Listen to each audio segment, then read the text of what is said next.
Three. Hello, नमस्ते सभी को। एंड आज हम लोग आयराकॉन 21 के अंतर्गत पेशेंट अवेयरनेस प्रोग्राम कर रहे हैं। एंड इस सेशन का फोकस रिसर्च पे रहेगा। हिंदी में कॉम्प्लिकेटेड सा वर्ड है शोध। और आज हमारे साथ हैं अमिता मैम। अमिता मैम मेरे टीचर रह चुके हैं SGPGI पे। एंड रिसर्च क्या होता है मैंने सबसे ज्यादा शायद SGPGI में ही सीखा, उसका क्या महत्व होता है। एंड मैम काफी इंस्ट्रूमेंटल रहे हैं इस तरह का एक कल्चर सिर्फ हमारे अंदर ही नहीं डालने में, इवन पेशेंट्स में। बहुत बार पेशेंट्स हमें हाँ नहीं कहते थे, मैम को हाँ कह देते थे। एंड प्रॉब्ली शी नोज, उन्हें पता है कैसे क्या जरूरी है। And we also have a warrior with us, हमारे साथ मुदिता है, Mudita Shrivastava. She is from the नया नाम जो है प्रयागराज, थोड़ा सा टंग ट्विस्टर जैसा है। Allahabad. And Allahabad, yes. And बहुत एक्टिव हैं वो भी। एंड काफी अच्छी बॉन्डिंग भी डेवलप हो गई है। तो आज के सेशन का जो फोकस है वो रिसर्च पर है। और मैं मुदिता से शुरुआत करना चाहूंगा। मुदिता, आपको क्या लगता है क्यों रिसर्च जरूरी है? रिसर्च तो बहुत जरूरी है। आज हम जहाँ हैं वो सब रिसर्च की बदौलत ही हैं। अगर इतना शोध नहीं होता, चाहे मेडिसिन का एरिया ले लीजिए या कोई भी एरिया ले लीजिए, तो हमारी लाइफ इतनी इम्प्रूव्ड और इतनी अच्छी नहीं होती। इसलिए हम्म। रिसर्च तो बहुत इम्पोर्टेंट है। कुछ भी जो पुराना है उससे नया लाने के लिए, कुछ अच्छा लाने के लिए, तो कुछ तो उसमें खोज करनी पड़ेगी। Right, right. जस्ट लाइक जैसे हमारे फोन फोन के एग्जांपल्स हो गए, फोन हाँ, इतने अच्छे फोन हो ही गए हैं, लाइफ देखिए। कितनी अच्छी इजी हो गई है, नहीं? सच में। मतलब हमें याद है हमारे बचपन में वो डायल वाला फोन होता था, उंगली से घुमाते थे, है ना। फिर उसके हम्म। बाद पुश बटन आया, फिर उसके बाद पेजर आया, और आज मोबाइल है। मोबाइल में भी इतना एडवांसमेंट है कि हम वीडियो कॉलिंग करके किसी से भी कहीं पे भी कनेक्ट हो सकते हैं। राइट। इसलिए रिसर्च तो बहुत इंपॉर्टेंट है। सेम चीज दवाइयों में भी, होपफुली एक हाँ, टैबलेट वो पे हर एरिया इंजेक्शंस, में है, बहुत लाइफ सारी के हर चीजें। एरिया में, राइट, लाइफ के राइट, हर एरिया में। राइट। घर में ही देखिए ना, पहले कुछ नहीं होता था, फिर कूलर आया, एसी आया, तो कोई भी मौसम हो आप आराम से रहते हैं। इसी राइट। तरह दवाइयाँ हैं हर हर हम्म, तरफ। हम्म, हम्म। अमिता मैम, आपको क्या लगता है जो पेशेंट्स रिसर्च में पार्टिसिपेट कर रहे हैं, क्या उनको कोई डायरेक्ट या इनडायरेक्ट हेल्प मिलती है रिसर्च में? हाँ करने से या वो पेपर साइन करने से उन्हें क्या फायदा मिलता है? रिसर्च करने से तो जैसे मुर्जा ने कहा कि फायदा ही फायदे हैं। सबसे पहले कि पेशेंट को डायरेक्टली कोई फायदा होता है कि नहीं होता है, वो यदि पेशेंट कोई ड्रग ट्रायल में पार्टिसिपेट करता है तो उसको बेनिफिट उस ड्रग का मिलता है, सबसे पहले। दूसरा, मरीज को ये लगता है कि मैं सोसाइटी के लिए कुछ कर रहा हूँ। ये तो एकदम डायरेक्ट फायदा है उसी मरीज को। और कुछ फायदे, ऑब्वियसली जो रिसर्च का फायदा आता है ज्यादा, वो बाद में फ्यूचर पेशेंट्स को मिलता है। प्लस जब हम कोई भी मरीज को अपने शोध में सम्मिलित करते हैं, तब उसको और बहुत फायदे हैं, क्योंकि उसको बिना लाइन के देखा जाता है, उसका डायरेक्ट कांटेक्ट होता है डॉक्टर के साथ, उसको वेट नहीं करना पड़ता, उसको हम बीमारी के बारे में ज्यादा समझाते हैं, उसको दवाइयाँ भी कुछ लोगों को फ्री मिल जाती हैं, कुछ टेस्ट हो जाते हैं उनके। तो इसलिए मरीज भी बहुत खुश रहते हैं। कई मरीज तो बहुत खुश रहते हैं कि भाई हमको, और वो शोध खत्म होने के बाद भी वो कहते हैं नहीं मैम कुछ करते रहिए, हमको आप देखते रहिए और हमको ये सब मिलता ही रहे। और कई हम्म, जगह पे तो कॉम्पेंसेशन भी देते हैं कि आपको आने जाने के लिए खर्चा और ये वो। तो पर हमारे देश में वो नहीं देते हैं, क्योंकि उससे हमें हम्म, लगता है कि हम शायद मरीज सिर्फ पैसे के लिए शोध में भाग ले रहे हैं, तो हम वो नहीं चाहते। हम चाहते हैं कि हम्म, मरीज हम्म, अपनी इच्छा से शोध में भाग लें और उससे कंट्रीब्यूट करें। और मोस्टली 95% पेशेंट हम ये सोचते हैं कि वो चाहते हैं कि हम भाग लें।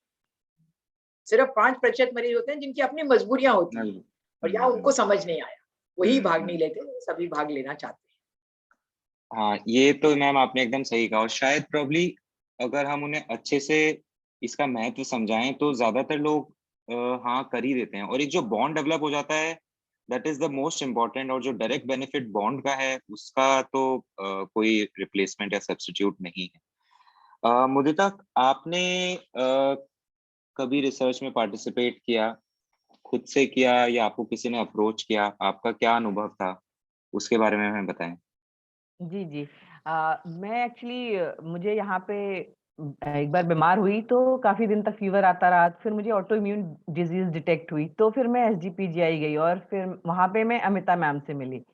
तो पहले कुछ दिन फॉलोअप में मैं रेगुलर थी, जाती रहती थी। फिर मैम ने मुझे बताया कि वो लोग एक हमारी जो बीमारी है लूपस, उसके लिए शोध कर रहे हैं।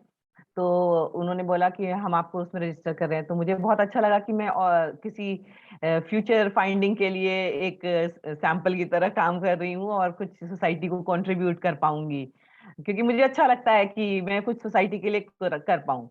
वरना तो हमारे और एनिमल्स में क्या फर्क है ना? To live and die only, है ना, खाए पिए और राइट। चले गए दुनिया से। तो कुछ तो करना चाहिए। तो ऐसा मुझे लगता है कहीं पे भी मुझे अपॉर्चुनिटी मिले तो मैं जरूर करूँ। तो मुझे जब मैम ने ऑफर किया तो मुझे बहुत अच्छा लगा कि हाँ, मैं बनना चाहती हूँ उसका पार्ट, क्योंकि मैंने भी मैम से डिस्कस किया, हमें अवेयरनेस भी करनी चाहिए डिजीज के लिए, सो दैट कि कोई भी सीरियस होने से पहले ही वो क्योर हो जाए, या फिर एक मेंटेनेंस डोज के साथ अच्छे से लाइफ स्पेंड कर सके। इसलिए रिसर्च तो बहुत इंपॉर्टेंट है और मुझे लगता है हर किसी को पार्टिसिपेट करना ही, क्योंकि पर्सन टू पर्सन बहुत सारा डेटा मिलता है जिससे एक अच्छी फाइंडिंग आगे आ सकती है। एनिमल्स और ह्यूमन में थोड़ा फर्क तो है, वो बेचारे रिसर्च में करते हैं पार्टिसिपेट, पर उन्हें पता नहीं होता है। तो वो उनको नहीं नहीं, मेरा ये कहना है कि लाइक जैसे एज अ ह्यूमन अगर हम रोज उठ रहे हैं, खा रहे हैं, पी रहे हैं, सो रहे हैं और ऐसे हमने लाइफ स्पेंड कर दी, तो फिर क्या मतलब तो है? मतलब टोटली हाँ, एग्री। कोई मतलब नहीं है। हाँ बीइंग हाँ, ह्यूमन मतलब हमें कुछ तो करना चाहिए। राइट। तो इससे अब मुझे लगता है आपको, बिकॉज रिसर्च के बारे में पता चला, तो कभी बाहर कोई अपॉर्चुनिटीज भी मिली, या कभी आपने खुद से ढूंढा या गूगल किया और क्या रिसर्च हो रही है, या ऐसा कभी मौका मिला? नहीं, मैंने अभी मतलब इस अपनी डिजीज के बारे में तो थोड़ा बहुत पढ़ा, और लेकिन हम्म रिसर्च एरिया पे नहीं फोकस किया। जस्ट कि हाउ टू लिव बेटर, इस वाले पार्ट पे मैंने फोकस किया कि क्या खाएं, ओके। क्या जीवन शैली में बदलाव लाएं, जिससे कि हम कुछ अच्छा लाइफ जी सकें। Right right, okay. हाँ। अमिता मैम, जहाँ तक रिसर्च का सवाल है और पेशेंट्स के बारे में पूछें, तो सबसे ज्यादा चैलेंजिंग आपको अपने करियर में क्या लगा? मतलब what is the challenge as far as participants are concern, अगर हम पेशेंट्स की बात करें जिन्हें रिसर्च के लिए हम बात करते हैं। सबसे अविनाश, इसमें मेन प्रॉब्लम, जो प्रॉब्लम्स तो कुछ नहीं है, मतलब वो हमारा तरीका और हमें थोड़ा ज्यादा समय लगाना पड़ता है। समझ लो। क्योंकि जब हम मरीज को ये बताते हैं कि अब आप सपोज आप कोई ड्रग ट्रायल कर रहे हैं, अब आप मरीज को बताएंगे कि हो सकता है कि आप इस पार्ट में हो या आप इस पार्ट में हो, आपको दवाई मिले या आपको एक डमी दवाई मिले, तो मरीज सोचता है कि भाई मैं क्यों उस डमी दवाई में जाऊं, और हर मरीज को ये लगता है कि भाई मुझे दवाई मिलनी चाहिए। तो हम उनको बोलते हैं कि नहीं, आपको अपनी जो रेगुलर दवाई है वो मिलेगी, उसके ऊपर हम ये दवाई ट्राई कर रहे हैं, ये देखने के लिए इसका कुछ फायदा है कि नहीं, क्योंकि अभी तक हमको पता नहीं है इसका फायदा है कि नहीं। यदि आप उनको समझा दें कॉमन लाइफ एग्जाम्पल के साथ में, तो वो लोग समझ जाते हैं। और जो समझा हुआ मरीज यदि वो इस रिसर्च में पार्टिसिपेट करता है, तो वो ज्यादा चांस है कि वो पूरी स्टडी को कंप्लीट करेगा। यदि आप मरीज को बिना समझाए अपनी स्टडी में लेते हैं, तो फिर वो बीच में छोड़ देता है। दूसरा हम लोग का चैलेंज ऑब्वियसली होता है कि मरीज को बोलना कि भाई आपको बार बार आना पड़ेगा, क्योंकि स्टडीज में क्या है कि आपको 1 महीने पे देखना है, 2 महीने पे देखना है, तो मरीज को कई बार आना पड़ता है। तो एक मरीज ने मुझे एक बार बोला कि डॉक्टर साहब, आप ये स्टडी के बारे में बोल रहे हैं, इसमें 1 साल में 20 बार आना है और मेरे पास 8 ही कैजुअल लीव हैं, तो मैं इस स्टडी में चाहता हूँ पर मैं पार्टिसिपेट नहीं कर सकता। तो ठीक है, उसकी अपनी उसने बताया हमको, तो हमको भी लगा कि हम लोग को ज्यादा बार नहीं बुलाना चाहिए मरीज को। तो उसके बाद हमने जो भी स्टडीज करी उसमें ऐसा रखा गया कि फोन पे बात कर ली जाए बीच में एक बार, तो मरीज को 4-5 बार ही आना पड़े, और बीच में तो हम लोग भी मरीज से सीखते हैं चैलेंजेस के बारे में कि क्या उनके चैलेंजेस हैं। और तीसरा, हर कोई ऑब्वियसली डरता है ब्लड सैंपल से, मैं भी डरती हूँ कि मुझे कोई बोले कि आप 15 बार सैंपल दीजिए, हम भी बोलेंगे अरे भाई क्यों देना है। तो पेशेंट को बताना पड़ता है कि देखिए आपके अंदर 5 लीटर ब्लड है, यदि हम उसमें से 10 ml भी ले लेंगे तो कोई बहुत ही माइनर पार्ट है उसका, और उससे आपके शरीर पे कोई असर नहीं पड़ेगा। तो जब मरीज समझ जाते हैं, और हम कहते हैं कि जब आपके रूटीन टेस्ट होंगे हम उसी टाइम लेंगे, जिससे कि आपको एक्स्ट्रा नीडल प्रिक नहीं लगेगी, तो फिर मरीज को समझ आता है कि ये उनके फायदे के लिए ही कर रहे हैं, और उनको हम सब चीज इस तरह कर रहे हैं कि उनकी सहूलियत के लिए करें, उनके जो उनको बेहतर लगे वैसे करें, तो फिर वो चैलेंज एक अपॉर्चुनिटी में बदल जाता है। और तीसरा है कि भाई दवाई, अब कौन दवाई लेना चाहता है। अब आप उनको जब दवाई देते हैं, शुरू में तो हर मरीज लेता है, बाद में सोचता है कि अरे कम कर दिया जाए या कुछ कर, तो आपको बार बार फोन करके बताना पड़ता है कि नहीं आपके लिए जरूरी है, या व्हाट्सएप मैसेज भेजना होता है कि भाई आप कृपया अपनी दवाई लेते रहिए। तो ये एक और चैलेंज होता है कि कैसे कंटिन्यू करवाएं जो आप ड्रग ट्रायल कर रहे हैं। और चौथा है कि कई चीजें होती हैं जो हम नापते हैं, भाई अब मरीज तो हर चीज नाप, हम लोग भी अपना आदत नहीं है नापने की, और कईयों के मापदंड इतने अजीब हैं जो हमारी साइंस में, कि जैसे हम पेन को बोलते हैं, अब कोई पेन क्वांटिफाई कैसे कर सकता है, मतलब इतनी मुश्किल चीज है पेन को मापदंड करना। तो हम बोलते हैं कि आप बताइए आपका पेन 0 से लेके 10 तक कितना है, वो तुम्हारी तरफ ऐसे देखता है कि भैया ये क्या पूछ रहे हैं। तो फिर हम बताते हैं कि भैया 0 मतलब कोई दर्द नहीं, 10 मतलब कि एक्सीडेंट हो गया आपका, इतना करा रहे हैं उसको आप 10 समझ लीजिए, अब बताइए कि आपका दर्द पिछले हफ्ते में कितना रहा। तब भी उसको क्लियर कट समझ आने में काफी समय लगता है। तो ये एक मेजर चैलेंज हमारे देश में रहता है। तो विदेश में लोगों को आदत होती है ऐसी चीजें करने की स्कूल में ही, तो इसलिए वो लोग आराम से बता देते हैं। पर हमारे जगह पे ये एक और चैलेंज है हमारी बीमारी में, क्योंकि हमारी बीमारियों में पेन एक मोस्ट इम्पोर्टेंट सिम्टम है बहुत इसलिए। ज्यादा। बट वैसे कोई चैलेंज नहीं होता ज्यादा, आप यदि कंसिडरेट हैं, आप मरीज के साथ समय लगाते हैं, समझाते हैं, उनकी भाषा में बोलते हैं। सबसे ज्यादा जरूरी है मरीज की भाषा में बोलना। तो ये नहीं कि अभी वो हिंदी बोलता है आप इंग्लिश बोल रहे हैं, वो भोजपुरी बोलता है आप उसके साथ हिंदी बोल रहे हैं, तो भाषा आना सबसे ज्यादा जरूरी है कम्युनिकेशन। एकदम I would agree 100%। And specially अच्छे से अगर समझाया जाए तो कई सारे जो चैलेंजेस हैं और डर हैं उनके मन के निकल जाते हैं, और फिर उन्हें भी अच्छा लगता है और वो आगे बढ़ के पार्टिसिपेट करते हैं। अच्छा मुदिता, क्या आपको लगता है, मैम ने थोड़ा हाईलाइट किया, बट क्या आपको लगता है पेशेंट्स को डर लगता है रिसर्च या शोध शब्द सुन के कि पता नहीं क्या मांग रहे हैं? क्या आपको डर लगा था पहली बार जब आपने रिसर्च में पार्टिसिपेट किया? नहीं, मुझे तो नहीं डर लगा, क्योंकि मुझे लगा कि नहीं, मैम तो कुछ अच्छी बात कर रही हैं, डेफिनेटली आगे कुछ अच्छा आउटकम होगा तो सभी को बेनिफिट हम्म मिलेगा, फायदा होगा इसका। लेकिन हम्म बहुत लोगों को लगता होगा डर, जैसे मैम बता रही कि जब वो बोलते हैं कि हम सैंपल लेंगे तो उनको लगता है अरे कि पता नहीं कितना मेरा खून निकाल लेंगे, है ना, पता नहीं क्या करेंगे, कौन सी दवाएं खिला देंगे हमें। तो बहुत लोग बहुत डरते हैं, वो आउट ऑफ द मतलब वे नहीं जाना चाहते हैं, जो एक लीक पे चल रहे हैं, जिस ट्रैक पे उस पे चलना उनको पसंद होता है, उसके लेफ्ट राइट वो नहीं जाना चाहते हैं। तो और डेफिनेटली खोज करने के लिए हमें थोड़ा आगे जाके बढ़ के चीजों थोड़ा को लेफ्ट और देखना राइट तो पड़ता लेना ही पड़ेगा। है। हाँ, लेना ही पड़ेगा, नहीं तो हम किसी हाँ, कंक्लूजन तक नहीं पहुंचेंगे अगर राइट सीधे राइट। चलते रहेंगे तो सही। अगर हमें भविष्य में अच्छी मेडिसिन चाहिए अपने पर्टिकुलर बीमारी के लिए, तो हमें तो उस शोध में जरूर पार्टिसिपेट करना चाहिए। हम्म। जिसका एग्जाम्पल जैसे अभी कोरोना में ही देखिए, अगर हमारे वहाँ पहले से वैक्सीन नहीं बन रही होती और वैक्सीन नहीं होती, तो अभी देखिए हम दूसरे देशों के कंपैरिजन में बहुत अच्छा कर पा रहे हैं, हमारे वहाँ डेथ रेट बहुत कम है ना। तो हमारी राइट राइट। वैक्सीन ने कमाल दिखाया है। तो कुछ लोगों के ने वॉलेंटियर किया होगा शोध में, तभी तो ये यहाँ तक हम पहुंचे हैं। सही इसलिए एक। शोध में तो पार्टिसिपेट करना चाहिए। बिल्कुल। डर तो किसी भी नई चीज के लिए हमेशा होता है इंसान के मन में, लेकिन हम्म। जैसे वो ऐड आता है ना, डर के आगे जीत है। हाँ, मेरे दिमाग में भी एकदम यही आया अभी कि वो माउंटेन ड्यू का किसी का जो ऐड आता है। माउंटेन ड्यू, जी हाँ। जी जी जी। हाँ। तो तो इसलिए डर डर के को आगे अगर अगर रिसर्च आप है। उस डर को, हाँ, हाँ जी, अगर हम हाँ, पुश करके आगे निकलेंगे तो जरूर हम कुछ पाएंगे, और राइट हम पीछे ही राइट। रहेंगे तो हमें कुछ नहीं मिलेगा। नहीं, इसलिए बिल्कुल जरूरी है, रिसर्च और शोध बहुत जरूरी है, और हर डर एरिया भी के लाइफ के हर एरिया में जरूरी है। सही बात सही बात। और जैसा मैम ने बताया कि अगर हम उनसे बात करते हैं उनके डर, क्योंकि डर तो लगेगा ही, अगर उनको समझाते हैं तो ये डर भी धीरे धीरे निकल जाता है। राइट। निकल जाता तो है, हाँ। बिल्कुल।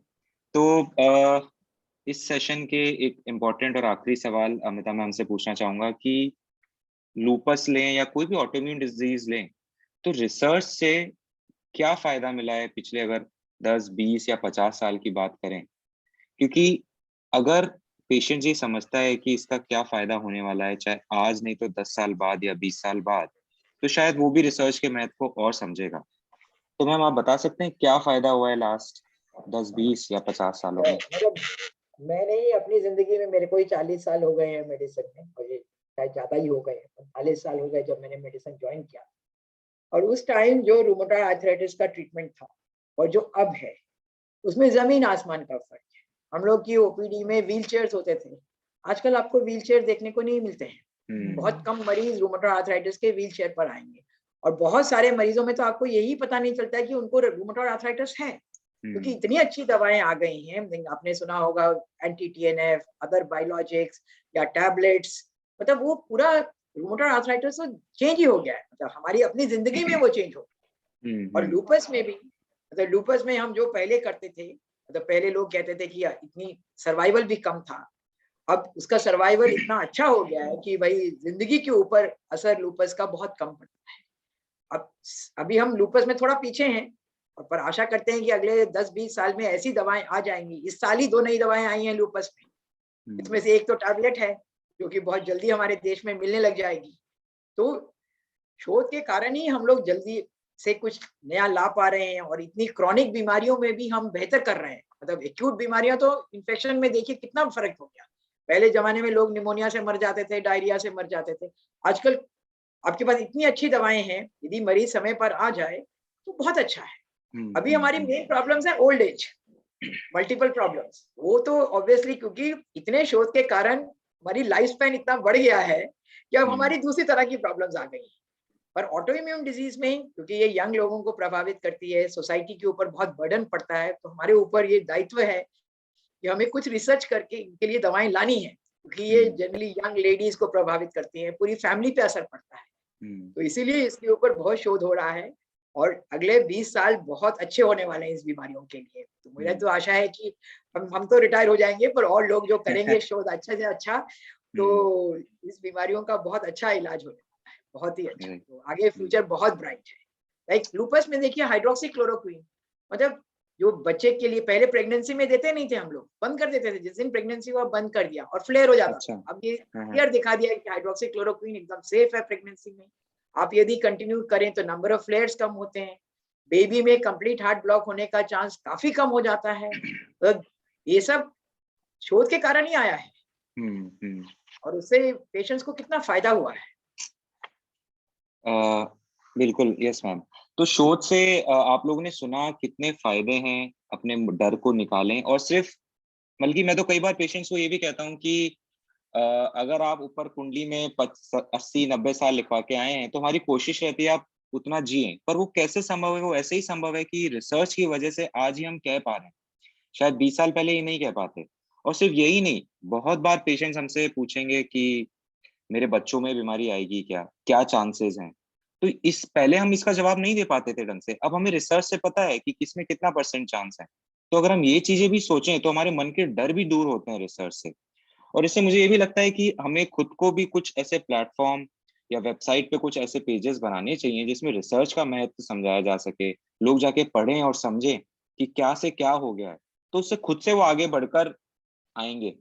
अभी तो ये होता है कि थोड़ा हमें पीछे भागना पड़ता है, फिर वो हमारे साथ हो जाते हैं और साथ कदम-कदम चलते हैं। बट खुद पेशेंट आए कि मुझे हाँ, ये बीमारी है, मेरे को रिसर्च में पार्टिसिपेट लेना है। हमें आई थिंक नेक्स्ट 5 इयर्स में शायद हमें ये धीरे-धीरे देखने को भी मिलने लगेगा। तो thank you Mudita and thank you Amita ma'am for agreeing and motivating our patients. क्या-क्या चैलेंजेस होते हैं वो बताने के लिए। Thank you once again.